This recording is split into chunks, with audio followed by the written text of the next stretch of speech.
Assalamualaikum warahmatullahi wabarakatuh. Hi everyone, my name is Dinda Ramadanti, NPM 2241115 from class MNJ 22E. In this presentation, I will explain about startup. Startup merupakan sebuah perusahaan rintisan yang baru berdiri atau belum berjalan cukup lama. Berdasarkan uraian istilah startup tersebut, dapat kita nilai bahwa startup adalah perusahaan yang baru saja berjalan dan masih berada pada tahap pengembangan dan penelitian lebih lanjut untuk dapat terus menemukan market atau pasar dalam mengembangkan produknya. Selanjutnya yaitu jenis-jenis perusahaan startup. Perusahaan rintisan biasanya bergerak di bidang teknologi dan informasi. Namun, ada juga yang bergerak di bidang lain. Berikut ini berbagai jenis startup yang berkembang di Indonesia. Yang pertama yaitu scalable startup. Bisnis ini memiliki potensi untuk tumbuh besar dan menjangkau pasar global. Perusahaan ini termasuk kategori hektokorn. Ini biasanya berbasis teknologi dan didukung oleh investor. Contohnya adalah search engine company dan social media company. Yang kedua yaitu small business startup. Perusahaan ini didirikan oleh orang-orang biasa dan didanai sendiri. Perusahaan rintisan ini termasuk kategori unicorn yang memiliki target pasar spesifik dan fokus pada layanan atau produk yang berkualitas. Contohnya adalah toko kelontong, penata rambut, dan agen perjalanan. Selanjutnya yang ketiga yaitu lifestyle startup. Perusahaan yang didirikan oleh orang-orang yang ingin mengejar passion. Biasanya perusahaan yang termasuk kategori unicorn ini berfokus pada produk atau layanan yang dapat membantu orang-orang untuk menjalani gaya hidup yang mereka inginkan. Contohnya adalah toko pakaian online.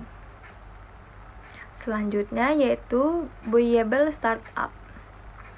Perusahaan rintisan ini termasuk dalam kategori dekakorn yang dirancang untuk dijual ke perusahaan yang lebih besar. Biasanya perusahaan berbasis teknologi dan memiliki potensi untuk berkembang pesat. Contohnya adalah perusahaan e-commerce dan penyedia transportasi online. Selanjutnya yaitu corporate startup. Perusahaan rintisan yang termasuk kategori unicorn ini bertujuan untuk mengembangkan produk atau layanan baru yang dapat membantu perusahaan tetap kompetitif. Contohnya adalah perusahaan e-commerce. Selanjutnya yaitu social startup. Jenis perusahaan rintisan yang termasuk kategori unicorn ini bertujuan untuk memecahkan masalah sosial. Contohnya adalah organisasi, amal, nirlaba, dan perusahaan yang berfokus pada isu-isu lingkungan. Contoh perusahaan startup di Indonesia. Yang pertama, Tokopedia. Tokopedia adalah salah satu dari sekian banyak toko belanja berbasis online yang sangat populer di Indonesia. Perusahaan startup ini berdiri pada tahun 2009. Tokopedia tidak hanya populer dan berkembang di Indonesia saja, tetapi juga sukses pada kawasan Asia Tenggara. Selanjutnya yang kedua yaitu Gojek. Gojek merupakan salah satu perusahaan startup yang bergerak pada bidang transportasi yang sudah cukup terkenal pada kalangan masyarakat Indonesia. Gojek didirikan pada tahun 2010. Dapat dikatakan bahwa Gojek merupakan perusahaan startup yang melayani jasa angkutan ojek berbasis online. Selanjutnya yang ketiga yaitu Halodoc. Halodoc juga merupakan salah satu perusahaan startup. Ia bergerak pada sektor kesehatan. Halodoc telah berdiri pada tahun 2016. Perusahaan startup yang berbasis online melalui aplikasinya ini menyediakan layanan informasi terkait kesehatan, seperti konsultasi pada dokter, dan juga dapat melakukan pemesanan obat. Selanjutnya, kelebihan bisnis startup. Berikut ini ada beberapa kelebihan bisnis perusahaan rintisan yang perlu Anda pertimbangkan. Yang pertama, potensi keuntungan yang besar. Perusahaan rintisan yang sukses dapat menghasilkan keuntungan yang sangat besar. Sebab, perusahaan rintisan umumnya tergolong sebagai bisnis yang inovatif dan menawarkan solusi baru bagi masyarakat. Yang kedua, pangsa pasar yang luas. Bisnis yang dijalankan oleh perusahaan startup umumnya dapat menjangkau pangsa pasar yang luas di dalam negeri dan luar negeri.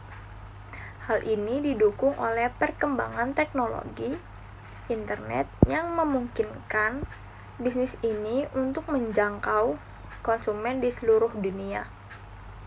Selanjutnya, yang ketiga, proses pertumbuhan yang cepat. Perusahaan rintisan umumnya tumbuh dengan cepat karena selalu berinovasi dan mengembangkan produk atau layanannya.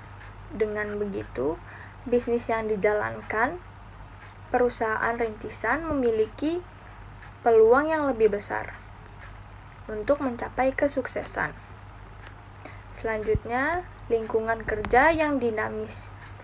Lingkungan kerja juga merupakan salah satu kelebihan perusahaan rintisan. Perusahaan ini umumnya memiliki lingkungan kerja yang dinamis dan inovatif. Selanjutnya yaitu kekurangan bisnis startup. Selain kelebihan, perusahaan rintis juga memiliki beberapa kekurangan. Yang pertama yaitu resiko yang tinggi. Perusahaan rintisan memiliki resiko yang tinggi karena masih dalam tahap pengembangan. Dengan kata lain, perusahaan ini rentan mengalami kegagalan jika tidak mampu memenuhi kebutuhan pasar atau menghadapi persaingan. Sebelum memulai mengembangkan perusahaan rintisan, Anda perlu melakukan riset pasar yang mendalam. Dengan begitu, Anda bisa lebih memahami apa yang dibutuhkan oleh konsumen agar nantinya dapat menawarkan produk atau layanan yang tepat. Selanjutnya yaitu kompetisi yang ketat. Kekurangan perusahaan rintisan lainnya yaitu kesulitan dalam memahami persaingan yang ketat dari bisnis yang sejenis. Apalagi bisnis startup saat ini semakin banyak diminati oleh para wirausahawan muda. Maka dari itu, Anda perlu memiliki strategi yang tepat dengan menunjukkan keunggulan kompetitif yang tidak dimiliki oleh kompetitor. Dengan begitu, perusahaan Anda akan bisa bertahan di tengah persaingan yang ketat.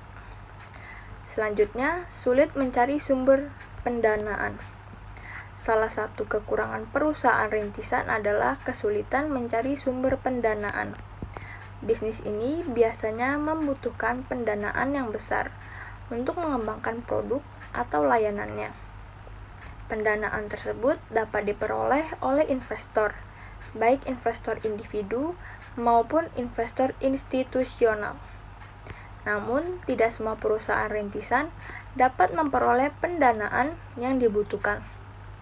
Anda perlu menyusun rencana bisnis yang matang agar bisa membantu investor memahami tujuan dan potensi keuntungan bisnis Anda.